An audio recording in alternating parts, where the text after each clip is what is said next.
തിരുവനന്തപുരത്ത് Instagram influencer ആത്മഹത്യ ചെയ്തു. തൃക്കണ്ണാപുരം ഞാലിക്കോണം സ്വദേശി ആദിത്യയാണ് മരിച്ചത്. കഴിഞ്ഞ തിങ്കളാഴ്ചയാണ് ആത്മഹത്യയ്ക്ക് ശ്രമിച്ചത്. ചികിത്സയിലിരിക്കെ കഴിഞ്ഞ ദിവസമാണ് മരിച്ചത്. കോട്ടൺ ഹിൽ സ്കൂളിലെ +2 വിദ്യാർത്ഥിനിയാണ്. വിവരങ്ങളുമായി പ്രജിത്ത് മോഹനൻ ചേരുകയാണ്. പ്രജിത്ത്, പെൺകുട്ടിയുടെ മൃതദേഹം വീട്ടിൽ നിന്നും സംസ്കാര ചടങ്ങുകൾക്കായി മാറ്റി എന്ന് തന്നെയാണ് മനസ്സിലാക്കാൻ സാധിക്കുന്നത്. ഇപ്പോൾ അവിടെ നിന്ന് തരാൻ കഴിയുന്ന ഏറ്റവും പുതിയ വിവരങ്ങൾ എന്തൊക്കെയാണ്? അല്പം മുമ്പാണ് കുര്യാത്തിയിലെ ശ്മശാനത്തിലേക്ക് ഈ പെൺകുട്ടിയുടെ മൃതദേഹം കൊണ്ടുപോയിട്ടുള്ളത്. വീട്ടുകാരൊക്കെ മൃതദേഹത്തിനൊപ്പം പോയിട്ടുണ്ട്. നമ്മളും അങ്ങോട്ടേക്ക് എത്തുകയാണ്. എന്തായാലും ഈ മരണം സംബന്ധിച്ചിട്ടുള്ള ആരോപണങ്ങൾ അത് പോലീസ് അതിൽ പരിശോധന ആരംഭിച്ചിട്ടുണ്ട് എന്നുള്ളതാണ്. കാരണം വീട്ടുകാർ ഉന്നയിക്കുന്നത് ഈ ഒരു പയ്യനുമായിട്ടുണ്ടായിരുന്ന, അതായത് ഇൻസ്റ്റാഗ്രാമിൽ തന്നെയുള്ള മറ്റൊരു ഇൻഫ്ലുവൻസർ ആയിട്ടുള്ള നെടുമങ്ങാട് സ്വദേശിയായ ഒരു യുവാവുമായിട്ടുണ്ടായിരുന്ന സൗഹൃദം അത് അവസാനിപ്പിച്ചതിന് പിന്നാലെ വലിയ രീതിയിലുള്ള സൈബർ അധിക്ഷേപം ഈ പെൺകുട്ടിക്ക് നേരിടേണ്ടി വന്നു. അതുകൊണ്ട് പെൺകുട്ടി ആത്മഹത്യ ചെയ്തതാണ് എന്നുള്ളതാണ് ഇപ്പോൾ വീട്ടുകാർ ഉന്നയിക്കുന്നത്. ഈ വിഷയത്തിൽ നമ്മൾ പോലീസുമായി സംസാരിക്കുമ്പോൾ അങ്ങനെ ഒരു ആക്ഷേപം എന്ന രീതിയിൽ മാത്രമാണ് നിലവിൽ കാണുന്നത്. അതുമായി ബന്ധപ്പെട്ടുള്ള പരിശോധനകൾ നടത്തേണ്ടതുണ്ട് എന്നുള്ളതാണ് പോലീസിന്റെ ഭാഗത്തു നിന്നുള്ള ഒരു പ്രതികരണം. പ്രാഥമികമായി അസ്വാഭാവിക മരണത്തിന് കേസെടുത്തിട്ടുണ്ട് എന്നുള്ളതും പോലീസുകാർ പറയുന്നുണ്ട്. എന്തായാലും വലിയ രീതിയിലുള്ള ആരോപണം തന്നെയാണ്. കാരണം സൈബർ ബുള്ളിങ്ങുമായി ബന്ധപ്പെട്ട് ഒരാളുടെ ജീവൻ നഷ്ടമാകുന്ന രീതിയിലേക്ക് കാര്യങ്ങൾ പോകുന്നു എന്നുള്ളത് ഒട്ടും അംഗീകരിക്കാൻ കഴിയാത്ത ഒരു സാഹചര്യമാണ്. ഒരു പെൺകുട്ടിയാണ്, 18 വയസ്സ് പൂർത്തിയായത് മാത്രമേ ഉള്ളൂ. അല്പം മുൻപാണ് +2 കഴിഞ്ഞത്.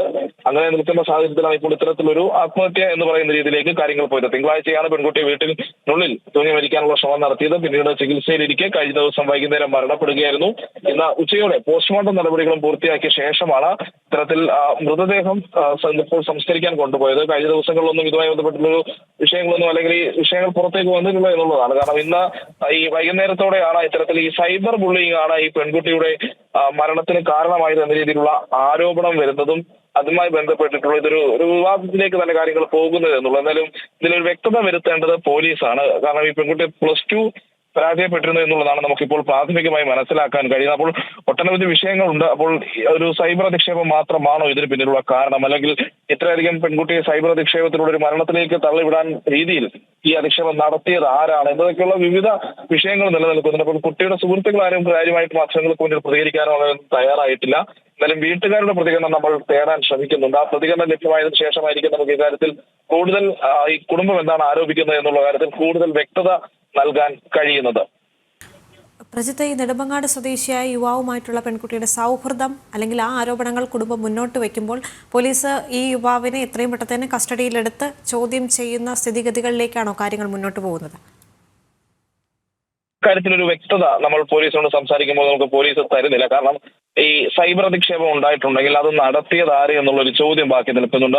വീട്ടുകാരുടെ ഭാഗത്ത് നിന്ന്, അല്ലെങ്കിൽ പെൺകുട്ടിയുടെ അടുത്ത ബന്ധുക്കളുടെ ഭാഗത്ത് നിന്ന്, അത് യുവാവുമായി ബന്ധപ്പെട്ട് അയാളുടെ സുഹൃത്തുക്കളാണ് ഇത്തരത്തിലുള്ള ഒരു സൈബർ അധിക്ഷേപം നടത്തിയത് എന്നുള്ളതാണ് പറയുന്നത്. അപ്പോൾ പോലീസിന് മുന്നിൽ അതൊക്കെ ഒരു വെല്ലുവിളിയാണ്. കാരണം ഇതൊക്കെ കൃത്യമായി അന്വേഷണം നടത്തി ആരൊക്കെ ഈ സൈബർ അധിക്ഷേപത്തിന് നേരിട്ട് നേതൃത്വം കൊടുത്തു, ഇത് പെൺകുട്ടി ഏതെങ്കിലും രീതിയിൽ മാനസികമായി തളർത്തിയിരുന്നു തുടങ്ങിയിട്ടുള്ള കാര്യങ്ങളിൽ പരിശോധന നടത്താതെ പോലീസിന് കഴിയുകയില്ല എന്നുള്ളതാണ്. പ്രാഥമികമായി ഒരു പരാതി വന്നിട്ടുണ്ട് ഈ യുവാവിനെതിരെ എന്ന രീതിയിലാണ് ഇപ്പോൾ കുടുംബമൊക്കെ നിൽക്കുന്നത്. പക്ഷേ അവിടെയും യുവാവ് നേരിട്ട് സൈബർ അധിക്ഷേപം നടത്തിയിട്ടുണ്ടോ, അല്ലെങ്കിൽ സമൂഹ മാധ്യമങ്ങളിൽ പെൺകുട്ടിക്കെതിരെ ഏതെങ്കിലും രീതിയിലുള്ള പോസ്റ്റുകളോ കമന്റുകളോ എന്തെങ്കിലുമൊക്കെ നടത്തിയിട്ടുണ്ടോ എന്ന് തുടങ്ങിയിട്ടുള്ള കാര്യങ്ങളും അവിടെ പരിശോധനയ്ക്ക് വിധേയമാക്കേണ്ടതുണ്ട്. അങ്ങനെ കുടുംബത്തിന്റെ ഏകപക്ഷീയമായ ഒരു പരാതി എന്നതിനപ്പുറത്തേക്ക് ഇതിൽ കഴമ്പുണ്ടോ എന്ന കാര്യങ്ങളിലെല്ലാം പോലീസ് പരിശോധന നടത്തേണ്ടി വരും. അതിനുശേഷം മാത്രമേ പോലീസ് ഇക്കാര്യത്തിൽ കൂടുതൽ നടപടികളിലേക്ക് പോകാൻ കഴിയുക എന്നുള്ളതാണ് നിലവിൽ നമുക്ക് പോലീസിൽ നിന്ന് ലഭ്യമാകുന്ന വിവരം. അതിനപ്പുറത്തേക്കുള്ള കാര്യങ്ങൾ, പ്രത്യേകിച്ച് യുവാവിനെ കസ്റ്റഡിക്ക് തുടങ്ങിയ കാര്യങ്ങളിൽ പോലീസ് ഇപ്പോഴും മൗനം പാലിക്കുകയാണ് എന്നുള്ളത്. കാരണം 4 ദിവസം മുൻപ് ഈ പെൺകുട്ടി ആത്മഹത്യക്ക് ശ്രമിച്ചിട്ടും കഴിഞ്ഞ ദിവസം മരണത്തിന് ശേഷമാണ് ഇത്തരത്തിലൊരു വലിയ ആരോപണം കാര്യങ്ങളിൽ ഉണ്ടാകുന്നത് എന്നുള്ളതാണ് ഇതിൽ ഏറ്റവും ശ്രദ്ധേയമായ കാര്യം. നമുക്ക് പോലീസ് പോലും ആദ്യഘട്ടത്തിൽ അത്തരമൊരു സാഹചര്യം പരിഗണിച്ചിരുന്നില്ല എന്നുള്ളതാണ് നമുക്ക് ഇപ്പോൾ മനസ്സിലാകുന്നത്. അപ്പോൾ ഈ വിഷയങ്ങളെല്ലാം കൃത്യമായ പരിശോധന നടക്കേണ്ടതുണ്ട്. പരിശോധനയ്ക്കൊടുവിൽ മാത്രമാണ് ഈ യുവാവിനെതിരെ ഇത്തരത്തിൽ എന്തെങ്കിലും ആരോപണം അല്ലെങ്കിൽ ഇത്തരത്തിലൊരു കുറ്റം ചുമത്താൻ കഴിയുകയോ തുടങ്ങിയിട്ടുള്ള കാര്യങ്ങളിൽ പരിശോധന നടത്തേണ്ടത്. എന്തായാലും അല്ലെങ്കിൽ മറ്റു കാരണങ്ങൾ എന്തെങ്കിലും ആണോ ഇതിന് പിന്നിൽ എന്നതുള്ള കാര്യങ്ങളെല്ലാം ഇതൊക്കെ നമുക്ക് വ്യക്തത വരണമെങ്കിൽ ഒരു കൃത്യമായ അന്വേഷണം പരിശോധന പോലീസിന്റെ ഭാഗത്തു നിന്നുണ്ടാകണം. അങ്ങനെ ഒരു പ്രാഥമിക പരിശോധന നടത്തുമ്പോൾ യുവാവോ യുവാവിന്റെ സുഹൃത്തുക്കളോ ഒക്കെ കുറ്റക്കാരാകുന്ന ഒരു സാഹചര്യം ഉണ്ടാവുകയാണെങ്കിൽ അവർക്കെതിരെയുള്ള നടപടികളും ഉണ്ടാകാനുള്ള സാധ്യതയാണ് ഇപ്പോഴുള്ളത്. എന്തായാലും ഇപ്പോൾ അല്പസമയത്തിനകം പെൺകുട്ടിയുടെ മൃതദേഹം കുര്യാത്തിയിലെ ശ്മശാനത്തിൽ എത്തിക്കും. അവിടെ വെച്ചിട്ടായിരിക്കും സംസ്കാര ചടങ്ങുകൾ നടക്കുക. അതിനുശേഷം ഈ ബന്ധുക്കളുടെ ഭാഗത്തു നിന്നുള്ള ഏതെങ്കിലും തരത്തിലുള്ള പ്രതികരണ മാധ്യമങ്ങളോട് ഉണ്ടാകുമോ എന്നുള്ളതാണ് നമ്മളിപ്പോൾ കാത്തിരിക്കുന്നത്.